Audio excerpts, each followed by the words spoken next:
이 분위기 어쩔.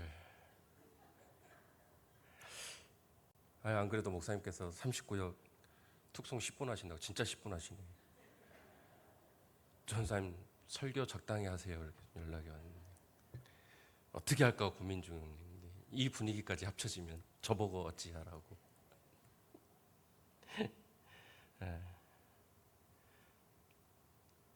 목사님 토요일 아침에 저에게 이렇게 그 주보를 할 수 있는 자료를 보내주세요.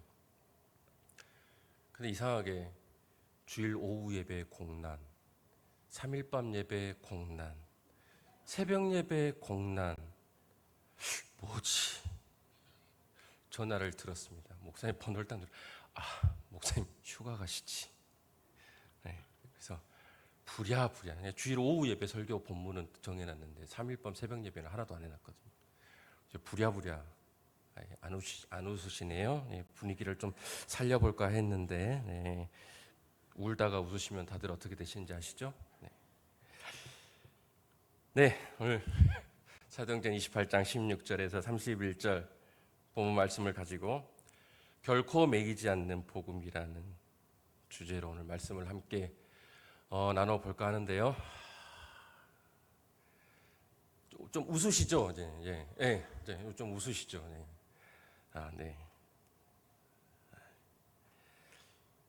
자, 우리 큰 목소리로 결코 매이지 않는 복음.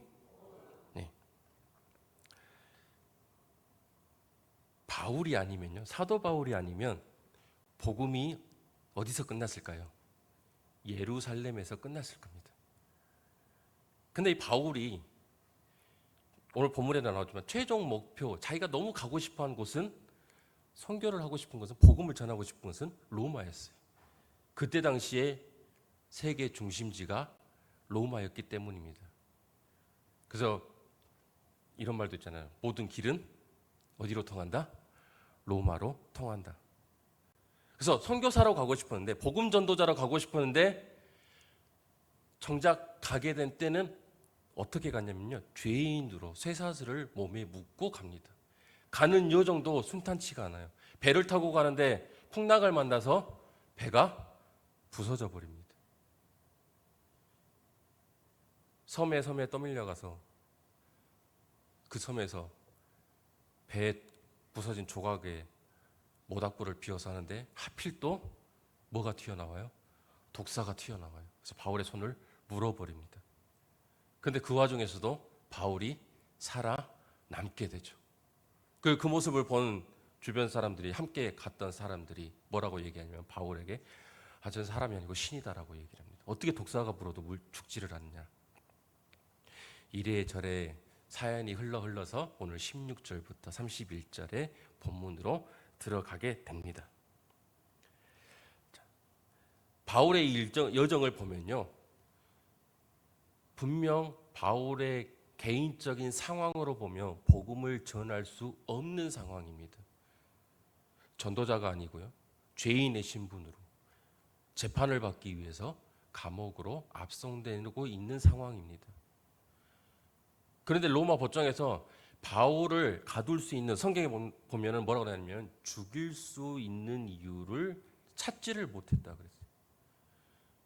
그래서 우리나라 사극에 보면 유배 보내듯이 바울을 쇠사슬에 묶어서 어느 한 집에 감금을 시킵니다.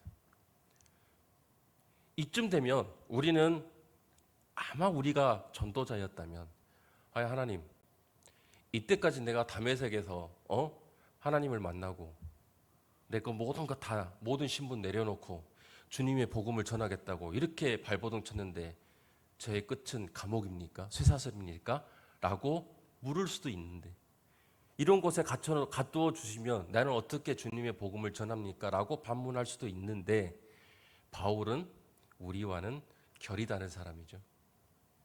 상황을 역전시킵니다. 어떻게요? 내가 못 가면 사람들을 오게 하면 되지. 오늘 본문을 보니까 바울이 갇혀있는 그 방에 사람들이 들락날락합니다. 그리고 어떻게 표현이 되냐면 아침부터 저녁까지 가르치더라라고 그랬습니다. 복음을 전할 수 없는 상황인데 바울은 그 상황을 바꿔버립니다. 내가 못 가면 사람들이 오면 되잖아. 그래서 바울이 다시 한번 그 와중에서도 복음을 전하기 시작합니다. 또 하나, 바울과 같이 하루 종일 복음에 대해서 이야기하면서 사람들이 이렇게 얘기합니다. 네가 얘기하는 예수 그리스도의 도를 따르는 이 사람들은 유대인들에게 반대받고 있지 않느냐. 그러면서 바울이 전하는 복음을 믿는 사람도 있고 안 믿는 사람도 있습니다. 유대인들 가운데 복음이 드려지지 않는 사람들이 있었습니다. 한쪽으로 생각하면요, 이거 복음이 닫혀진 게 아닌가, 복음을 전할 수 있는 문이 닫혀진 게 아닌가라고 생각할 수 있습니다. 그러나 하나님께서는 한쪽 문이 닫히면 한쪽 문을 열어주십니다. 그래서 바울이 28절에 이렇게 선언합니다. 그런즉 하나님의 이 구원이 이방인에게로 보내어진 줄 알라. 그들은 그것을 들으리라라고 얘기합니다. 한쪽에서는 복음을 거절합니다. 그런데 그것으로 끝난 것이 아니고 복음의 방향이 더 넓어집니다. 유대인에게서 이방인으로 복음이 확장됩니다. 그래서 사도행전 1장 8절에 우리가 다 아는 구절이죠. 오직 성령이 너희에게 임하시면 너희가 권능을 받고 예루살렘과 온 유대와 사마리아와 땅끝까지 이르러 내 증인이 되리라라고. 그렇게 사도행전은 시작했습니다. 마지막까지도 사도행전은 그렇게 끝나갑니다. 예루살렘에서 시작된 복음이 유대로 뻗어나갑니다. 사마리아로 뻗어나갑니다. 오늘 오전에 배우셨죠? 안디옥으로 뻗어나갑니다. 안디옥에서 드디어 그리스도인이라는 명칭이 생겨납니다. 그리고 아시아로 갑니다. 마게도냐로 갑니다. 아가야로 갑니다. 그리고 마침내 세계 중심 로마에 복음이 도착합니다. 누구도 이 복음의 행진을 막지 못했습니다. 박해가 있었죠. 그 박해의 중심에 누가 있었습니까? 오늘 주인공인 사도 바울이 있었습니다. 스데반의 순교가 있었습니다. 모든 사람들이 스데반 순교 이후에 그리스도인들이 다 뿔뿔이 흩어질 거라고 생각했습니다. 흩어지긴 흩어졌죠. 그렇지만 그 흩어진 자리에서 복음은 다시 싹트기 시작했고 전해지기 시작합니다. 그리고 감옥에 갑니다. 폭풍이 있습니다. 거짓 고발이 있습니다. 풍랑을 만납니다. 난파가 됩니다. 그리고 독사에도 물리기 시작합니다. 그리고 마지막에 자기 온몸을 쇠사슬에 묶기까지 합니다. 그런데도 복음은 로마까지 왔습니다. 왜요? 복음의 주인은 사람이 아닙니다. 복음의 주인은 하나님이시기 때문입니다. 우리는 한 번 문이 닫히면 모든 것이 끝났다라고 생각을 합니다. 그러나 하나님은 닫힌 문 뒤에 다른 문을 언제나 준비하십니다. 바울이 예루살렘에서 붙잡힌 것은 인간적으로 보면 실패였습니다. 왜요? 나는 복음 전도자로 로마에 가고 싶다. 그렇게 소망을 가졌는데 실질적으로 현실은 죄인의 신분으로 로마에 갔기 때문입니다. 그러나 그 사건 때문에 바울은 총독 앞에서 복음을 전합니다. 아그리빠 왕에서 복음을 전했습니다. 그리고 마침내 로마에까지 오게 됩니다. 사람들은 바울을 죄수로 만들었지만 하나님은 그 죄수의 길을 선교사 복음의 길로 사용하셨습니다. 사랑하는 성도 여러분, 우리 인생에도 닫힌 문이 있습니다. 내가 원했던 길이 막힐 수도 있습니다. 내가 기도했던 일이 이루어지지 않을 수도 있습니다. 계획했던 일이 무산될 수 있습니다. 그러나 그때 너무 빨리 끝났다고 말하지 마시기 바랍니다. 그 길 뒤에는, 그 막힌 길 뒤에는 하나님께서 준비하신 또 다른 새로운 길이 있습니다. 우리가 보지 못하는 문이 있습니다. 그래서 이렇게 고백하시길 바랍니다. 한쪽 문이 닫혔다고 하나님의 역사가 끝난 것은 아니다. 우리 함께 고백해 볼까요? 한쪽 문이 닫혔다고 하나님의 역사가 끝난 것은 아니다. 한쪽 문이 막히면 반드시 하나님께서 다른 쪽 문을 열어주십니다. 이제 마지막 절로 갈 텐데요. 사도행전 마지막 두 절은 굉장히 의미 있는 단어가 있습니다. 바울이 복음을 전할 때 나타나는 모습이고 누가가 그걸 기록할 때 성경 66권 중에 신약 27권 중에 딱 한 번 표현한 그런 표현이 있습니다. 우리 30절과 31절을 우리 한 목소리로 읽어보도록 하겠습니다. 30절부터 시작. 바울이 온 이태를 자기 셋집에 머물면서 자기에게 오는 사람을 다 영접하고 하나님의 나라를 전파하며 주 예수 그리스도에 관한 모든 것을 담대하게 거침없이 가르치더라. 아멘. 이 마지막에 있는 이 거침없이란 단어 굉장히 놀랍지 않습니까? 바울의 상황 어쩌면 주눅 들 수도 있고요. 사람들의 손가락질과 편견으로 야 네가 죄인인데 무슨 하나님의 복음을 전하냐. 우리가 네 말을 어찌 믿느냐. 그렇지만 바울은 거침없이 담대하게 복음을 전합니다. 이 거침없이 신약 성경에 보면 원문에 보면 아콜리토스라고 되어 있는데요. 원형을 보면 막혀 있다, 문이 닫혀 있다 이런 표현입니다. 근데 누가가 사도행전을 기록할 때 문법에 따라서 이 단어가 변형이 되면서 거침없이 아콜리토스라는 단어로 변형하기 시작합니다. 신구약 66권 1189장 자그만치 3102절 가운데 딱 한 번 나오는 표현이 바로 오늘 본문에 나오는 거침없이라는 표현입니다. 사도행전에는 복음을 막으려는 수많은 사건이 등장합니다. 그러나 마지막은요, 바울을 통해서 거침없이 복음이 뻗어져가는 모습을 누가는 기록하고 있습니다. 사람들은 사도들을 감옥에 가뒀습니다. 그러나 복음은 거침없이 전해집니다. 스데반이 순교 있습니다. 사람들이 뿔뿔이 흩어져서 복음이 전해지지 않을 거라고 생각했습니다. 그러나 복음은 거침없이 전해졌습니다. 교회가 박해받았습니다. 복음은 여전히 거침없이 전해집니다. 바울이 붙잡힙니다. 그러나 복음은 여전히 거침없이 전해졌습니다. 바울이 로마에서 감시를 받고 있었습니다. 그런데도 복음은 거침없이 전해지고 있습니다. 이게 사도행전의 결론입니다. 사도행전은 아직도 쓰여지고 있습니다. 누구를 통해서요? 우리를 통해서요. 사도행전 28장 이후의 이야기는 우리가, 교회가 계속 써내려가고 있기 때문입니다. 예루살렘에서 시작된 복음이 로마에 도착했습니다. 그리고 로마에서 다시 세계 곳곳으로 퍼져나갑니다. 수많은 믿음의 사람들이 복음을 들고 길을 떠납니다. 그리고 마침내 그 복음이 이 영광 땅에까지 왔습니다.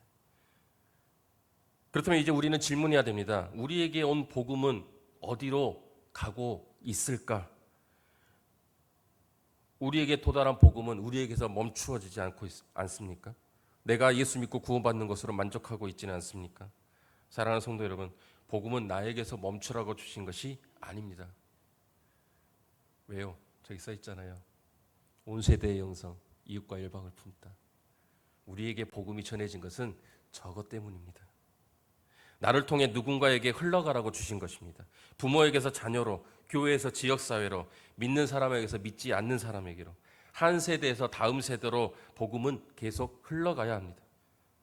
특별히 우리 교회가 복음의 길을 막는 교회가 아니라 복음의 길을 열어주는 교회가 되어야 합니다. 어린아이들이 복음을 듣게 돼야 됩니다. 청소년들이 복음을 듣게 해야 합니다. 청년들이 복음을 듣게 해야 합니다. 장년과 노년의 세대가 복음을 붙들어야 합니다. 처음 교회를 찾아오는 새 가족이 복음을 만날 수 있어야 합니다. 지역사회에 믿지 않는 이웃들이 우리를 통해 예수님을 볼 수 있어야 합니다. 교회의 문턱은 낮아지고 복음의 문은 활짝 열려져 있어야 합니다.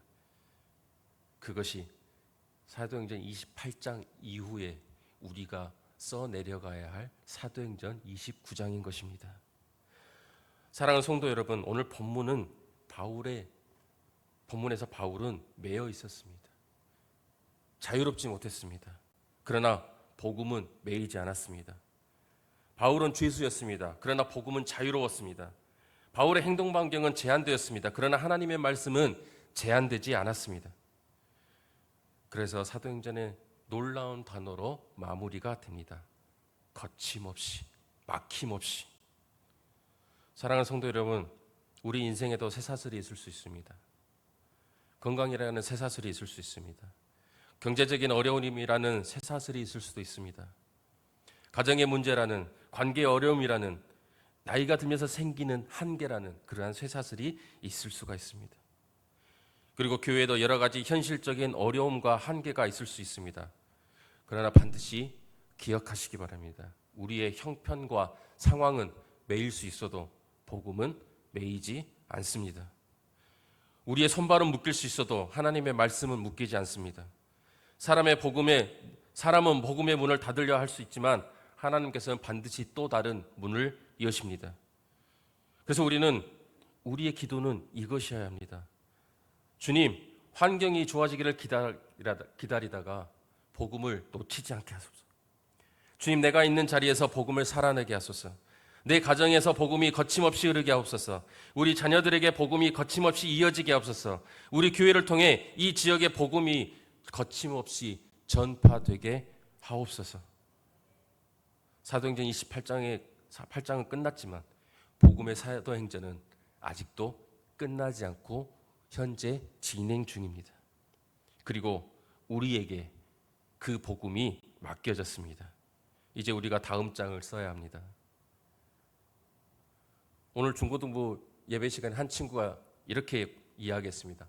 야, 바울이 왜 쇠사슬 메고 감옥에 갇혀 있듯이 오도 가도 못했는데 왜 그 상황에서 바울은 복음을 전할 수 있었을까? 그것도 거침없이 담대하게. 그랬더니 중학교 2학년짜리 여학생이 이렇게 얘기합니다. 그동안에 받았던 하나님의 은혜에 감동해서 예수님을 전할 수밖에 없어서. 중학교 2학년짜리의 고백입니다. 복음을 듣고 나면요, 사람들이 변합니다. 당장은 변하지 않을 수도 있습니다. 말로 복음을 전하고 삶으로 복음을 보여주고 다음 세대에게 복음을 물려주고 이웃에게 예수님의 사랑을 전하며 살아갈 때 사도행전 29장은 이어질 것입니다. 세상이 복음을 막으려 해도, 환경이 우리를 제한해도, 사람들이 거절해도 우리는 믿습니다. 복음은 결코 매이지 않습니다. 찬양팀 준비하세요. 그리고 우리를 통해 하나님의 나라와 우리 주 예수 그리스도의 복음이 담대하게 거침없이 전파될 것입니다. 그 가운데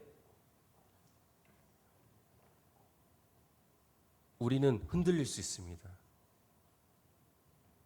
그렇지만 그럴 때마다 주님이 우리의 산성이 되시고 우리의 요새가 되십니다.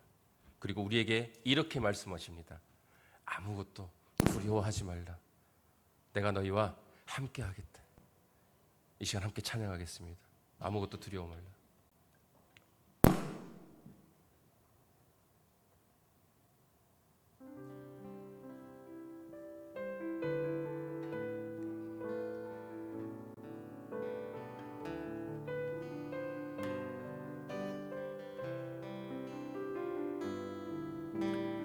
아무것도